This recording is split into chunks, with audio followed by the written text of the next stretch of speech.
ত্রিভুজের সংখ্যা নির্ণয় খুব ইম্পর্টেন্ট একটা ফ্যাক্ট, যে কোনো পরীক্ষায় কিন্তু চলে আসতে পারে। ইভেন 47-এ মেন্টাল এবিলিটি কিন্তু এই প্রশ্নটা চলে আসছে। আমরা কি করি, অনেক সময় চেষ্টা করি আমরা 1 2 3 4 5 6 তারপরে আবার এইটা পুরোটা একটা, এটা পুরোটা একটা, এভাবে করে পার্সোনালি গোনার কিন্তু চেষ্টা করি এক এক করে।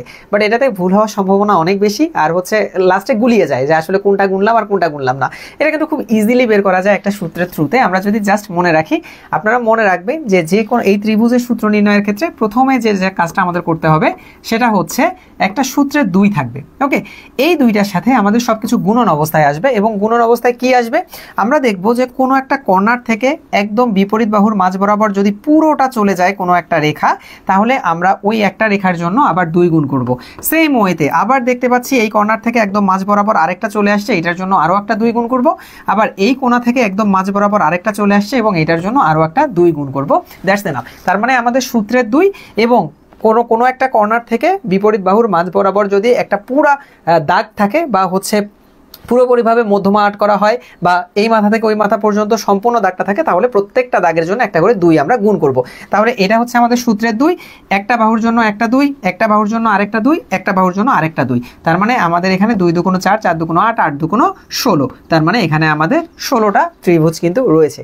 কিন্তু কোনো কারণে যদি আমাদের এটা পুরোটা না দিয়ে দেখা যায় যে আমাদের এরকম করে দিল, দেখা যাচ্ছে হচ্ছে আমাদের এইটুক জায়গা আমাদের দিল না, হ্যাঁ এইটুক জায়গা আমাদের দিল না, তখন আমাদের কি করতে হবে, এইটা সাপোজ এরকম দিল ত্রিভুজটা, তখন আমাদের করণীয় কি, তখন যেটা করতে হবে সেম ওয়েতে সূত্রের যে 2টা থাকলো সেই 2টা আমরা লিখলাম, গুণন এইটা পুরোটা চলে গেছে তার মানে এটার জন্য একটা 2, গুণন এইটা পুরোটা চলে আসছে এটার জন্য একটা 2, আর এটা এখান থেকে শুরু করে অর্ধেক পর্যন্ত আসছে, এই জন্য এটাকে গুণ না করে এটাকে আমরা যোগ করে দেব।